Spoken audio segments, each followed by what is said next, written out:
환영합니다. 요한계시록 말씀 다시 이제 돌아가는데 그러고 보니까 제가 이제 지난번에 그 캐나다 방문 이후에 그때로부터 약 4주 정도 요한계시록 말씀을 전하다가 이제 중단된 것 같습니다. 그래서 다시 오늘 바벨론 멸망의 그 비참한 그 참상과 또 바벨론 큰 성 바벨론으로 상징되어지는 그 세상 나라가 왜 멸망당할 수밖에 없었는가 하는 그 이유에 대해서 오늘 말씀을 통해서 보고자 합니다. 그런데 이제 이 말씀의 의미를 좀 더 잘 알기 위해서 요한계시록의 전체적인 그 흐름을 좀 다시 한번 확인하는 작업이 필요하겠다는 생각이 들어서 전체 흐름을 본 다음에 오늘 말씀의 본문에 들어가고자 합니다. 요한계시록은 총 몇 장까지 기록이 되어 있습니까?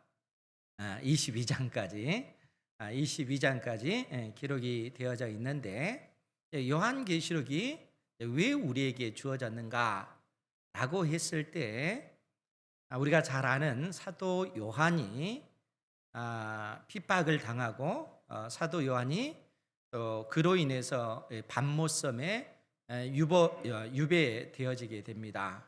그러니까 반모섬에서 이제 귀양살이를 하게 되어지는 것이죠.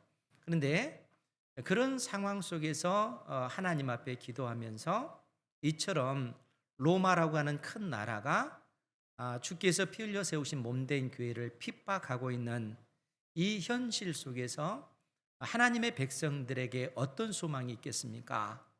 라는 그러한 어떤 그 기도 가운데 영광의 우리 주님께서 사도 요한에게 환상 가운데 나타나십니다. 그리고 그 영광스러운 모습, 온 세상을 심판하실 그 영광스러운 모습으로 친히 나타나셔서 이 땅에 있는 교회들이 어떻게 서야 될 것인가, 그리고 장차 이 세상 역사 가운데 어떻게 하나님 나라가 완성되어질 것인가 하는 사실에 관해서 사도 요한에게 계시로 알려주십니다.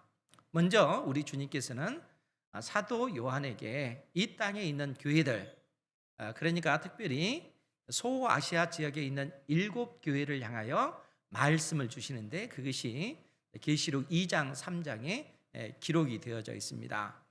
왜 소아시아 7교회인가라고 했을 때 그 7교회는 소아시아 지역에 있는 7교회만을 말하는 것이 아니라 이 땅에 있는 모든 교회들을 의미하고 있다는 거예요. 그래서 우리 주님께서 소아시아 7교회를 때에 따라서 책망하시고 때에 따라서 격려하시고 때에 따라서 칭찬하시면서 이 땅에서 교회가 어떻게 세워져야 할 것인지 그 사실에 대해서 말씀해 주고 계시다는 것이죠. 그 내용이 계시록 2장 3장에 나온 내용입니다. 그런데 우리 주님께서 사도 요한에게 또 다른 환상을 보여주시는데 그 내용이 계시록 4장부터 기록이 되어져 있어요. 하늘에 열린 문을 통해서 하늘에서 되어지는 그 환상을 보게 되어집니다. 그런데 한 그 환상을 봤는데 하늘에 보좌가 있고 그 보좌에 앉으신 이의 오른손에 두루마리 책이 있는 것입니다. 보좌에 앉으신 분은 성부 하나님을 상징하고 있는 거예요. 그런데 그 오른손에 두루마리 책이 있는데 7개 도장이 찍혀져 있는 그 두루마리라는 거예요. 그리고 그 두루마리는 어떤 누구도 펼쳐볼 수가 없습니다. 그런데 단 한 사람, 어린 양 되신 우리 주님만이 그 봉인된 두루마리를 펼쳐 볼 수가 있어요. 그리고 그 안에는 빽빽하게 글이 쓰여져 있는데 그 두루마리가 펼쳐지게 되어지면 이 땅에 하나님의 그 뜻이, 하나님의 그 계획이 이루어져 가는 거예요. 두루마리에 기록된 그 모든 재앙이 이 세상 역사 가운데 이루어지게 되어지는 겁니다. 그런데 그 어린 양 되신 주님께서 그 두루마리를 취하셔서 두루마리를 쫙 펼치게 되어집니다. 그것이 무엇을 의미하냐면 우리 주님께서 이 땅에 오셔서 택한 백성들의 모든 죄를 짊어지시고 십자가에 죽으시고 죽음의 권세를 이기시고 부활하심으로써 비로소 이 세상 역사 가운데 마지막 때가 시작이 되었다 하는 사실을 성경이 말씀해 주고 있다는 거예요. 그러니까 이제 여러분들은 기억하실 때 우리 주님께서 이 땅에 초림하셔서 십자가에 못 박혀 죽으시고 부활하신 그 사건을 기점으로 해서 마지막 때가 시작이 되었고 이 세상 역사 끝에 우리 주님께서 재림하실 때 이 세상 역사가 끝나고 영원한 하나님의 나라 천국이 완성되어진다 하는 사실을 여러분들은 기억하셔야 돼요. 왜냐하면 요한계시록이 우리에게 그 사실을 가르쳐 주고 있기 때문에 그런 거예요. 그러면은 예수님의 그 초림부터 재림까지 이 때가 마지막 날들은 주님께서 재림하실 때가 마지막 날들 아니에요. 예수님의 초림부터 재림하실 이 기간이 마지막 날들이라고요. 지금 현재 우리가 마지막 이 때를 살아가고 있는 것입니다. 그러면 이 기간 동안 되어질 일들이 무엇인가? 그 내용을 요한계시록 6장부터 16장까지 기록해 놓고 있어요. 그래서 우리로 하여금 잘 알 수 있도록 하기 위해서 그 기간 동안 벌어진 일들, 7 인재앙, 7 나팔재앙, 7 대접재앙이 이 기간 동안 벌어지는 거예요. 7 인재앙이라고 하는 그 내용이 구체적인 것이 뭔가 하면 예수님의 초림부터 이 재림까지 이 세상 역사 가운데 벌어질 일들인데 하나님께서 세상을 어떻게 심판하시는가? 칼과 기근과 전염병과 사나운 짐승의 재앙으로 이 세상을 심판하신다는 거예요. 칼이라고 하는 것은 전쟁을 의미합니다. 나라와 나라 사이에 일어나는 전쟁, 민족과 민족 사이에 일어나는 그러한 전쟁의 이 심판을 통해서 그 전쟁을 통해서 이 세상을 심판하시는 거예요. 동시에 심판받는 이 세상 속에서 하나님의 복음은 천국 복음은 힘있고 능력 있게 수많은 나라들 민족들 가운데 증거되어지는 거예요. 그것이 칼의 재앙이라는 거예요. 두 번째 기근이라고 하는 것은 자연재해를 통해서 이 땅에 수많은 사람들이 수많은 나라들이 민족들이 고통을 당하는 것이죠. 이것도 하나의 하나님의 진노의 심판의 한 형태라는 거예요. 그리고 이 전염병이라고 하는 것은 우리가 익히 잘 알잖아요. 이 전염병도 수많은 나라들 민족들 가운데 일어나는 전염병들입니다. 그리고 사나운 짐승의 재앙이라고 하는 것은 예전에도 설명을 드렸지만 구약시대 때 사나운 짐승을 통해서 많은 농작물들이 하게 되고 이 사나운 짐승에 의해서 많은 사람들이 죽임을 당합니다. 그러니까 이 사나운 짐승의 재앙이라는 것은 각 나라와 민족 가운데 벌어지는 수많은 분쟁과 다툼으로 인해서 사람들이 죽어가고 또 먹고 사는 문제로 인해서 당하는 그 모든 환난들을 의미하는 거예요. 그것이 7인 재앙의 특성입니다. 그러면 7 나팔의 재앙이라고 하는 것은 무엇인가? 라고 했을 때 하늘과 땅과 강과 바다 가운데 임하는 하나님의 진노의 심판이라는 거예요. 그런데 특이한 것은 하늘의 3분의 1이, 땅의 3분의 1이, 강의 3분의 1이, 또 바다의 3분의 1이 타격을 받는 거예요. 그러니까 온전히 타격을 받는 것 아니에요. 그러니까 이러한 타격으로 인해서 사람들은 마실 물이 귀해지게 되고 바다가 이로 인해서 많은 어떤 그 고기들이 죽기 때문에 이로 인해서 인생들이 엄청난 고통을 당하는 그러한 문제라는 거예요. 우리 집사님 오늘 기도하실 때 후쿠시마 그 방사능 그 폐수를 방류하는 그 문제 때문에 기도를 했잖아요. 근데 이런 문제가 실상 오늘날 우리나라 안에서는 이 여야가 이 문제를 가지고 다투고 있잖아요. 그런데 이러한 어떤 방사능의 그 오염된 이 물들을 방류하는 이 문제는 여야의 문제가 아니고 국가 간의 문제도 아니고 실상 인류의 문제입니다. 그러니까 온 세상이 이로 인해서 큰 타격을 받을 수밖에 없고 결국 인류가 이 문제로 인해서 온 인류의 그 오염수를 바다에 방류한다는 것은 인류에게 죄를 짓는 거예요. 이거는 나라의 문제도 아니라고요. 이 여야의 문제도 아니고 인생의 하나님 앞에 범하는 죄인 것입니다. 결국 이러한 것은 하나님의 진노의 심판으로 결국 우리 인생이 당하는 그 문제라는 거예요. 예수님의 초림부터 재림까지 이러한 문제들이 있을 것을 말씀해 주고 있어요. 일곱 대접 재앙이라는 것도 역시 하늘과 땅과 강과 바다가 이제는 3분의 1이 아니라 온전히 심판받는 그때를 의미합니다. 즉 이 땅에 우리 주님께서 재림하실 때 이러한 어떤 그 심판이 온 세상 우주 가운데 일어나게 될 것을 요한계시록은 우리에게 말씀해 주고 있다는 거예요. 그리고 요한계시록 17장부터 22장까지는 요한계시록의 결론에 해당되는 부분입니다. 그런데 이제 여러분 17장에 기록된 그 내용을 여러분들이 상기시켜 보면은 거기에 사도 요한이 또 환상을 보게 되어져요. 근데 그 환상의 내용이 뭐냐면은 화려한 옷을 입은 한 여자가 등장합니다. 그런데 그 여자는 붉은 그 짐승을 타고 있어요. 그런데 이 여자가 의미하는 바가 뭔가? 이 여자를 향해서 음란한 음녀로 묘사를 해요.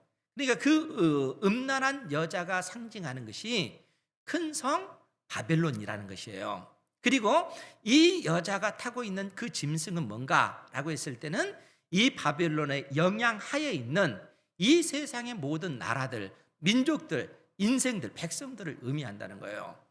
그러니까 하나님께서 큰 성 바벨론을 심판하시겠다라는 그런 내용이 계시록 17장에 있는 그 내용이라 하는 거예요.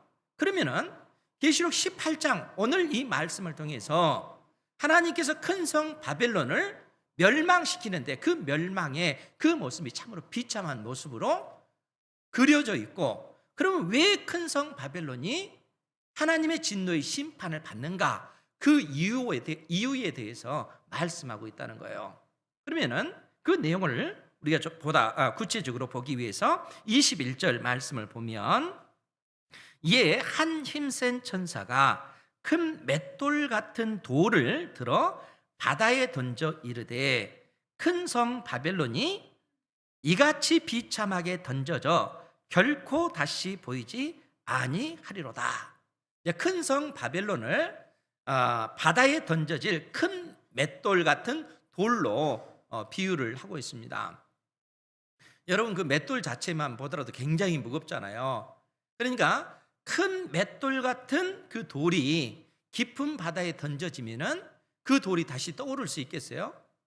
떠오를 수가 없죠. 완전히 깊이 바닥에 잠겨져 버리는 것이죠. 영원히 떠오르지 않는 그런 모습이다 하는 것이죠. 즉 하나님께서 큰 성 바벨론을 그처럼 심판하시겠다라고 말씀하고 있는 것입니다. 그러면서 하신 말씀이 큰 성 바벨론이 이같이 비참하게 던져져 결코 다시 보이지 않을 것이다, 이 말씀을 해주고 있다는 거예요. 그런데 이 구절은 예레미야서 51장에 있는 그 말씀을 생각나게 합니다. 그 내용을 보면 제가 읽어드릴게요. 예레미야서 51장 63절에 있는 그런 말씀인데, 이제 이 말씀의 그 내용은 뭐냐면은 예레미야 선지자가 역사상 실제로 존재했던 바벨론을 하나님께서 심판하실 것을 예언한 말씀입니다. 그런데 예레미야 선지자가 이 바벨론 왕 느부갓네살이 유다의 그 마지막 왕인 시드기야를 부르니까 시드기야가 그 명령에 복종해서 바벨론까지 느부갓네살 왕을 뵙기 위해서 가는 거예요. 그때 이 시드기야를 시종 들었던 그 신하에게 하나님께서 바벨론을 심판하셔서 멸망시킬 것이다 하는 내용의 내용을 글로 써서 책 한 권을 만들었다는 거예요. 그리고 그 책을 그 시종에게 주면서 네가 바벨론 땅에 이르렀을 때 그 책의 내용을 펼쳐서 다 읽고 선포해라. 그리고 나서 그 책을 돌에 매달아서 유프라테 강에 던지라, 그 내용이에요. 지금 그 말씀을 하고 있는데 예레미야 선지자가 뭐라고 얘기하냐면은 너는 이 책 읽기를 다 한 후에 책에 돌을 메어 유브라데 강 속에 던지며 말하기를 바벨론이 나의 재난 때문에, 즉 나의 심판 때문에, 하나님께서 바벨론을 심판하시는 그것 때문에 이같이 몰락하여 다시 일어서지 못하리니 그들이 피폐하리라, 이렇게 선언하고 있다는 거예요. 그러니까 하나님께서 역사 가운데 존재했던 이 바벨론을 친히 심판하실 것이고 그 심판으로 인해서 완전히 멸망할 것이다 하는 말씀을 예레미야 선지자를 통해서 주시는 거예요. 그럼 왜 예레미야 선지자는 그 내용을 책으로 만들어서 그 책을 펴서 선포케 하고 그 책을 돌에 매달아서 유브라데 강에 던지게 했는가 하면, 하나님의 예언의 말씀이 그대로 이루어져서 이 바벨론이 깊은 이 유프라데 강에 빠져서 완전히 잠기듯이 다시는 떠오르지 않듯이 하나님께서 바벨론을 그처럼 멸망시키시겠다는 거예요. 그리고 하나님의 말씀대로 역사 가운데 이 바벨론은 페르시아의 고레스에 의해서 완전히 멸망당하고 다시는 그 바벨론이 힘있게 일어서지 못하는 이런 상황이 됐다는 거예요. 하나님의 약속의 말씀대로 그대로 다 이루어졌다는 거예요. 그럼 왜 이 말씀을 하나님께서 우리에게 주시는 거예요? 하나님께서는 사도 요한에게 이 말씀, 큰 성 바벨론이 이같이 비참하게 던져져 결코 다시 보이지 아니하리라, 역사 가운데 존재했던 그 바벨론이 그처럼 멸망당했듯이 이 세상 역사 끝에 우리 주님께서 이 땅에 재림하실 때 큰 성 바벨론으로 상징되어지는 이 세상 나라와 그 나라의 영향을 받는 수많은 나라들, 민족들이 그처럼 하나님의 진노의 심판을 받아서 멸망당할 것이고, 그들은 마치 큰 맷돌 같은 돌이 깊은 바다에 잠기듯이 그들은 그처럼 멸망당하고 말 것을 지금 말씀해 주고 있다는 거예요. 하나님의 진노의 심판이 역사 가운데 반드시 일어날 것을 우리에게 말씀해 주고 있다는 겁니다. 이 믿음 가운데 여러분들이 살아가시기 바랍니다. 역사의 방향이 아무렇게 되어지는 것 아닙니다. 온 세상을 창조하시고 역사를 주관해 가시는 하나님께서 이 세상 역사를 그처럼 만들어 가고 계시는 거예요. 그러면서 하나님께서는 사도 요한에게 보다 구체적으로 큰 성 바벨론이 어떻게 멸망할 것인가 하는 사실을 22절 이하에서 이렇게 언급을 하고 있습니다. 또 검은 것 타는 자와 풍류하는 자와 퉁소 부는 자와 나팔 부는 자들의 소리가 결코 다시 내 안에서 들리지 아니하고, 여기서 검은 것 타는 자, 풍류하는 자, 퉁소 부는 자, 나팔 부는 자들의 소리가 결코 다시 내 안에서, 즉 큰 성 바벨론 안에서 이런 음악 소리가 다시는 들리지 않는다는 거예요. 여러분, 우리 인생이 살아갈 때 음악이라고 하는 것, 또 우리 인생의 어떤 그 즐거움을 누린다는 것, 우리가 열심히 일을 하지만 하나님께서 우리 인생 가운데 주신 것이 우리가 수고만 하면서 살라고 우리 인생을 주지 않잖아요. 힘들게 일하지만 그 가운데 인생의 그 기쁨을 누릴 수 있도록 하기 위해서 음악이라든가 여행이라든가 어떤 그 우리 인생이 즐거워할 수 있는 그런 시간들을 주신다는 거예요. 그런데 하나님께서는 그 음악 소리가 더 이상 바벨론 안에, 바벨론 성 안에 들리지 않겠다 하는 거예요. 하나님께서 이 큰 성 바벨론을 그처럼 무너뜨리시겠다 하는 그러한 얘기입니다. 또한 여기서 그치지 않고 또 뭐라고 얘기하면, 어떠한 세공업자든지 결코 다시 내 안에서 보이지 아니하고, 세공업자를 이야기하는 거예요. 그러니까 세공업자가 큰 성 바벨론 안에서 다시 보이지 않을 것이다. 여러분, 세공업자라고 하는 것은 탁월한 그 기술을 가지고 있는 그 기술자를 의미합니다. 그러니까 큰 성 바벨론 안에 이런 기술자들이 더 이상 보이지 않을 것이다. 무슨 얘기일까요? 이 바벨론이라고 하는 나라의 그 경제적인 그 모든 그 근거, 그 바탕을 이 기술자들이 그걸 바치고 있는데, 이러한 사람들이 존재하지 않는다, 하나님께서 다 무너뜨리겠다라고 하는 얘기는 뭐겠어요? 큰 성 바벨론의 그 안에 있는 그 모든 경제적인 그 터를 하나님께서 무너뜨리시겠다 하는 거예요. 하나님의 진노의 심판이 구체적으로 이렇게 임할 것을 지금 말씀해 주고 있다 하는 거예요. 뿐만 아니라 또 맷돌 소리가 결코 다시 내 안에서 들리지 아니하고, 여러분 맷돌은 어디에 씁니까? 곡식을 가는 데 쓰잖아요. 곡식을 가는 데 쓰여지는 이 맷돌 소리가 다시 들리지 않는다는 얘기는 뭐겠어요? 그들에게 먹을 식량이 없다라는 그러한 의미입니다. 하나님께서 큰 성 바벨론을 이처럼 심판하시겠다는 얘기예요. 그리고 23절에서는 뭐라고 얘기하냐면은 등불빛이 결코 다시 내 안에서 비치지 아니하고, 여러분 등불빛이 비치지 않는다는 얘기는 뭐겠습니까? 그 불빛이 비춰지지 않는 암흑색이 되어지는 것이요. 그러니까 우리는 밤에 그 불을 밝히잖아요. 불을 밝힐 수 없는 그러한 그 상황이 되어진다는 거예요. 그만큼 하나님께서는 큰 성 바벨론을 심판하시겠다라는 이야기입니다. 그러면서 또 뭐라고 말씀하시냐면 신랑과 신부의 음성이 결코 다시 내 안에서 들리지 아니하리로다. 신랑 신부가 결혼하면 이것은 그 축제의 날이잖아요. 얼마나 그 기쁜 일입니까? 그런데 이런 결혼식이, 이런 결혼이 다시는 큰 성 바벨론 안에서 일어나지 않을 거라는 거예요.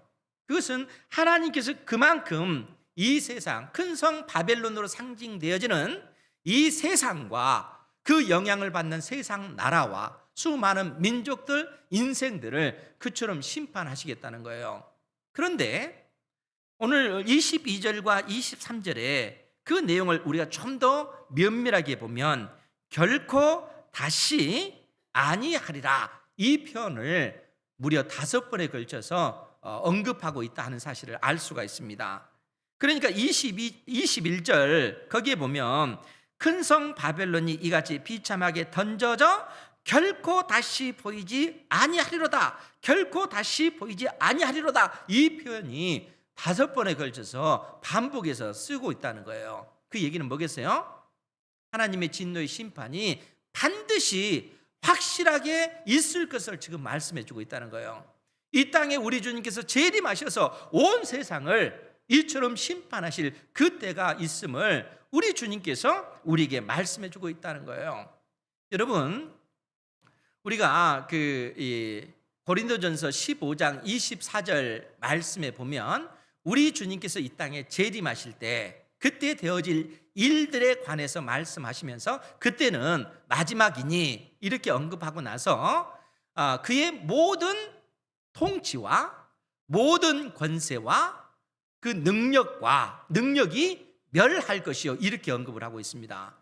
그러니까 그의 모든 통치, 그의 모든 그 권세, 그의 모든 그 능력이 멸하게 되어질 거라는 거예요.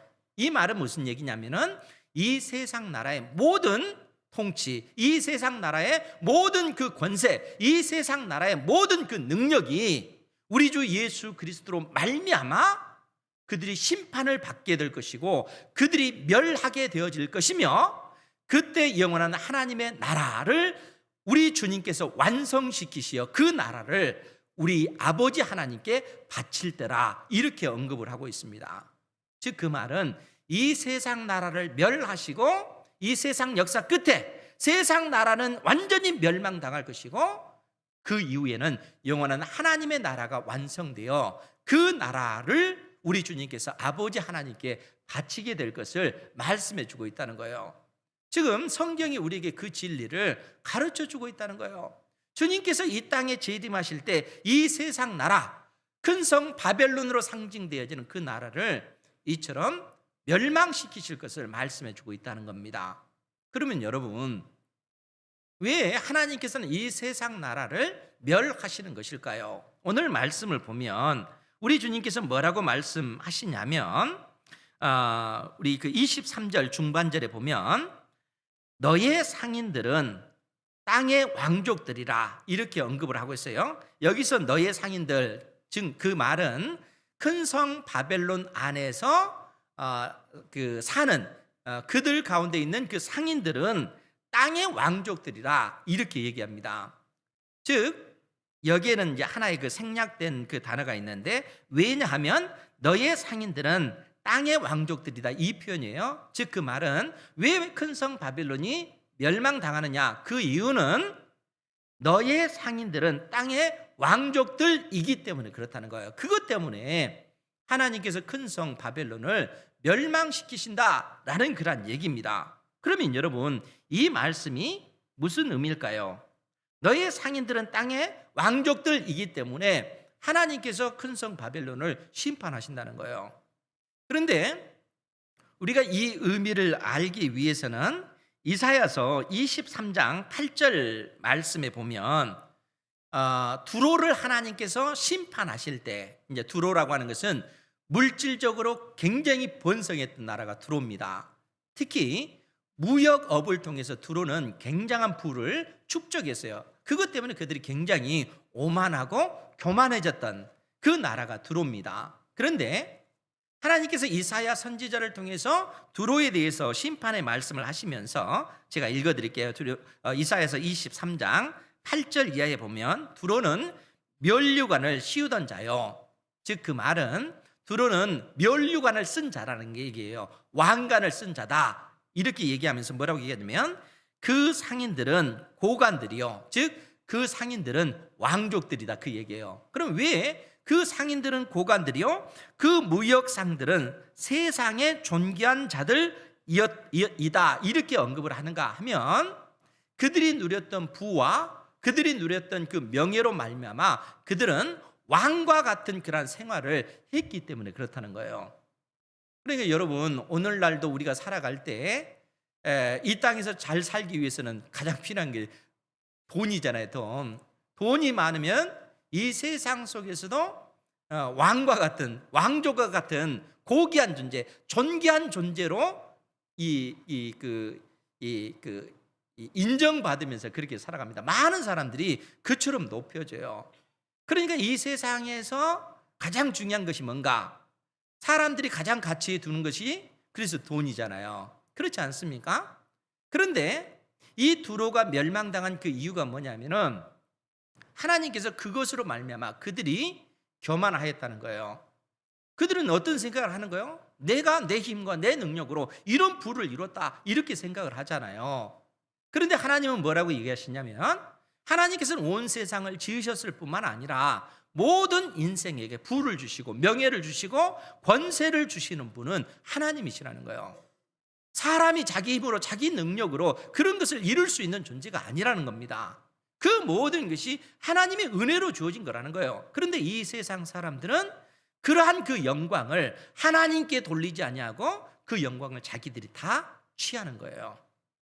그래서 하나님께서는 두로를 심판하신 것입니다. 큰 성 바벨론 역시 마찬가지라는 거예요. 그들이 너의 상인들은 땅의 왕족들이라, 그들이 누렸던 그 부로 말미암아 왕과 같은 그런 생활을 하는 것이죠. 그러면서 그들은 그것을 가지고 군림합니다. 그리고 그러한 그 모든 것으로 인해서 자기 힘과 자기 능력으로 다 이룬 것처럼 그렇게 생각하는 거예요.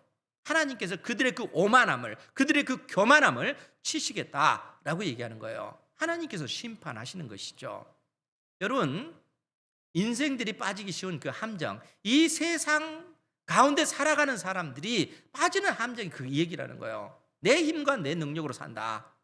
이것이 얼마나 오만한 것일까요?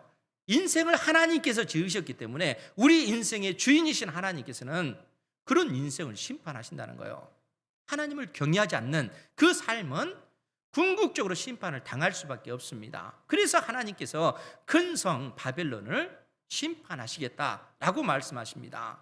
그러면서 오늘 또 뭐라고 말씀하시냐면은 내 복술로 말미암아 만국이 미혹되었도다. 왜 하나님께서 큰 성 바벨론을 심판하시는가? 그들의 복술로 말미암아 수많은 나라들이 미혹되어졌기 때문에 그렇다는 거예요. 여러분, 복술이 뭡니까? 복술이라고 하는 것은 점치는 것을 의미해요.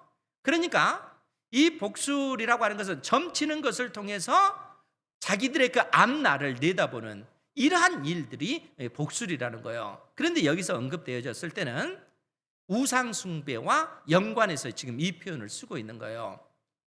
그러니까 큰 성 바벨론이 이 우상 숭배를 통해서 만국을 미혹해 하는 이런 일들이 있다는 거예요. 그러면 여러분, 이 우상 숭배에 관련돼서 지금 큰 성 바벨론이 이것 때문에 심판을 받는다고 했는데, 그럼 우상을 숭배하는 것, 우상을 섬기는 것, 그것의 의미가 무엇일까요? 여러분, 하나님께서 자신의 형상대로 우리 인생만, 사람만 하나님께서는 자신의 형상대로 창조하셨습니다. 짐승을 하나님의 형상대로 창조하지 않았어요? 그러니까 이 땅에 있는 어떤 그 짐승, 하늘의 새, 이 땅에 있는 어떤 그 짐승들, 이 바다 속에 있는 물고기, 하나님의 형상대로 지은 것 아니에요? 사람만 하나님의 형상대로 지으셨습니다. 왜 그랬을까요? 하나님께서 지으신 모든 세상을 하나님의 뜻 안에서 그 뜻에 따라 우리 인생들이 세상을 다스려 나가라고, 우리 마음대로가 아니라 하나님의 뜻을 알고 그 뜻에 근거해서 온 세상을 통치할 그 능력을 하나님께서 인생들에게 주신 것입니다. 그런데 하나님께서 우리 사람에게 말씀하시기를 자신의 형상대로 우리 인생이 지은 바 되어졌기 때문에 하나님께서 뭐라고 말씀하시냐면, 하늘에 있는 어떤 것, 땅에 있는 어떤 것, 땅 아래에 있는 어떤 것도 하나님의 그 형상의 모습대로 그것을 만들려고 하지 마라. 그러니까 새나 또 땅에 기는 거나 바다 속에 있는 어떤 물고기의 그 모습대로 그 우상을 만들지 말라는 거예요. 그러면서 하나님께서 이 형상, 하나님의 형상이라고 하는 이 단어를 사람과 우상 두 존재에 사용하고 있습니다.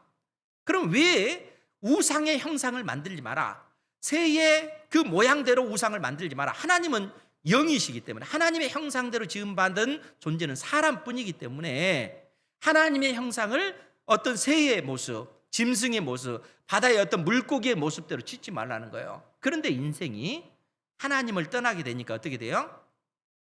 하나님 대신에 그런 우상을 만들어 놓고 우리 인생이 그 우상을 경배하는 거예요.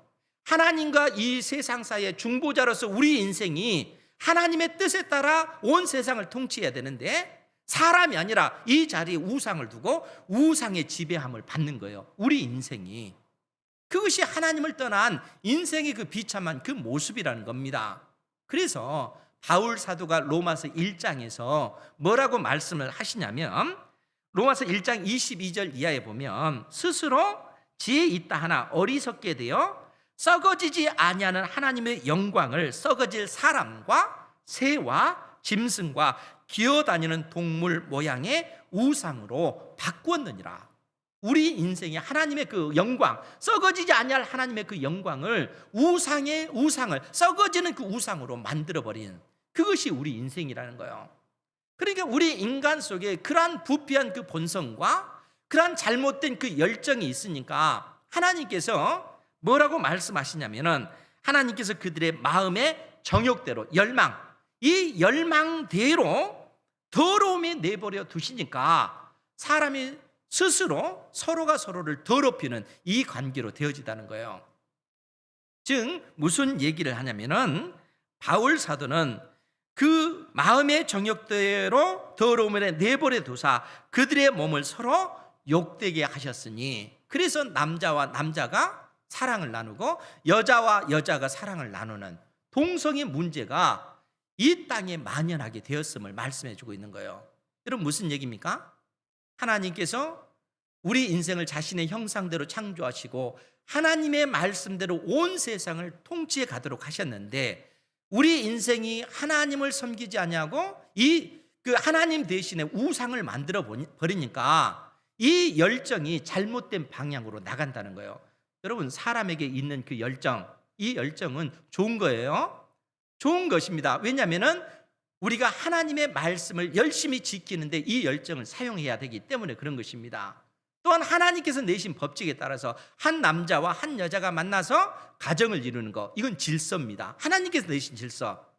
그래서 한 남자는 자기 아내만을 사랑해야 돼요. 열정을 가지고. 한 여자도 자기 남편만을 사랑해야 돼요. 근데 이 열정이 잘못된 방향으로 갔게 되면 어떻게 돼요? 한 남자가 많은 남자를 사랑할 수도 있죠. 한 여자가 많은 한 남자가 많은 여자를 사랑할 수 있고 한 여자가 많은 남자들을 사랑할 수도 있어요. 이거는 하나님께서 내신 질서를 깨뜨리게 되어지는 거예요. 우상을 섬기게 되어지면 이런 길로 들어서게 되어지는 겁니다. 여기서 더 나아가서 남자가 남자를 사랑해요. 여자가 여자를 사랑해요. 그리고 그런 일들을 그들이 행할 뿐만 아니라 그것이 옳다라고 주장하게 되어진다는 거예요. 바울 사도가 우리에게 해주는 말씀입니다. 그러니까 이 세상이 여러분 과학이 발전되어지면 이 사회가 고도의 사회가 되는 것 아니에요? 아무리 있던 문화 문명이 발전한다 할지라도 영적으로 타락하면 그 수준 그야말로 저급한 수준이 되어지는 거예요. 하나님께서 내신 그 질서를 파괴하게 되면 하나님의 그 고귀한 그 형상이 짐승의 수준으로 전락하게 되어지는 겁니다. 동성의 문제는 사람이 짐승이 되어지는 거예요. 성경이 우리에게 가르쳐주는 그 진리가 여기에 있다는 거예요. 그런데 인생이 하나님을 떠나서 우상을 섬기게 되어지면 하나님께서 내신 모든 질서를 왜곡시킬 뿐만 아니라 잘못된 그 열정으로 결국 그들이 이룬 곳은 짐승의 그 수준에 이르고 만다는 거예요. 지금 왜 바벨론, 큰 성 바벨론이 멸망당할 수밖에 없는가? 내 복술로 말미암아 만국이 미혹되었기 때문에 그렇다는 거예요. 그 영향, 그 큰 성 바벨론의 영향하에 수많은 나라들, 민족들이 그 영향을 받고 그것이 옳다 이렇게 주장하고 있다는 거예요. 그래서 하나님께서는 큰 성 바벨론을 심판하시는 거예요. 그리고 세 번째 뭐라고 얘기를 하냐면은 24절에 있는 말씀입니다. 우리 같이 한번 볼까요? 시작.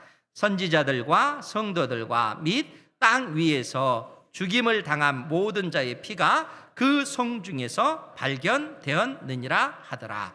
아멘. 큰 성 바벨론 안에서 하나님의 말씀과 그들이 가진 증거로 말미암아 순교당한 이들의 그 피가 그 성 중에 있다는 거예요. 그것이 증거가 되어서 큰 성 바벨론은 하나님께서 심판하시겠다는 거예요. 하나님의 그 백성들이 그처럼 핍박당하고 순교당한 그 죄에 대한 심판을 하나님께서 하시겠다는 거예요. 그러니까 우리가 자주 봤던 계시록 6장 9절 말씀에 보면 하나님의 말씀과 그들이 가진 증거로 말미암아 죽임당한 그 영혼들이 하나님 앞에 기도하잖아요. 하나님, 어느 때까지 우리가 참아야 됩니까? 이 땅에 거하는 자들은 하나님의 자녀들을 핍박하는 이 세상 세력들을 얘기하는 거예요. 이 땅에 거하는 자들을 그들이 심판하여 어느 때까지 우리의 그 원한을, 어느 때 우리 원한을 갚아주겠습니까? 어느 때까지 우리가 기다려야 됩니까? 라고 얘기했잖아요. 근데 우리 주님께서 뭐라고 얘기합니까? 기다려라. 하나님의 백성의 수가 차기까지, 하나님의 때가 차기까지 기다려라. 반드시 그 일이 이루어진다는 거예요. 그리고 오늘 말씀은 역사 끝에 그러한 심판이 임하고 있음을 말씀해 주고 있다는 거예요. 그러면 사랑하는 성도 여러분, 하나님께서 왜 이러한 진리를 우리에게 일깨워 주시겠어요? 이 말씀을 세상 사람들에게 주는 겁니까? 아니잖아요. 교회들에게 주시는 거예요. 오늘 여러분들에게 이 말씀을 주시는 겁니다. 왜냐하면 역사를 주관해 가시는 하나님께서 지금도 이 세상 역사를 그처럼 강한 팔과 강한 그 능력으로, 그분의 그 전지하신 그 능력으로 이 세상 역사를 주관해 가고 있기 때문에 그렇다는 거예요. 이 땅을 향한 하나님의 진노의 심판이 있지만 그 이면에는 여전히 수많은 인생들을 구원해 내시기 위하여 하나님의 천국 복음, 그 복음의 물길이 흘러들어가고 있고 그 물길이 들어가는 곳마다 생명의 역사가 나타나고 있다는 거예요. 교회를 통해서 지금 이 일들을 하고 있는 것입니다. 하나님께서 이 놀라운 그 비밀을 믿음의 백성들, 이 땅의 교회들에게 알려주고 계시다는 거예요. 그러니까 우리가 이 땅에서 어떻게 살아야 되겠어요? 우리는 철저히 하나님의 형상대로 창조한 받은 인생으로서 하나님의 말씀을 알고 뜻을 알고 그 뜻이 나의 삶을 통해서 이루어지기를 위해서 우리의 삶을 드려야 되겠죠. 그것이 우리 인생을 가치 있게 만드는 거예요. 우리 인생을 참으로 의미 있게 만드는 것은 이 땅에서 우리가 많은 부와 명예와 권력을 누리는 것이 아니라 하나님의 뜻을 알고 그 뜻을 이루기 위해서 나의 삶을 드리는 것, 그것이 우리의 삶을 가치 있게 만드는 것이라는 거예요. 주님께서 우리에게 원하신 그 뜻이 어디에 있는지 다시 한번 생각하셔서 하나님을 사랑하시고 주의 말씀을 사랑하시고 오직 하나님께 소망을 두고 믿음의 삶을 살아가는 여러분들 되시기를 주님의 이름으로 축원드립니다.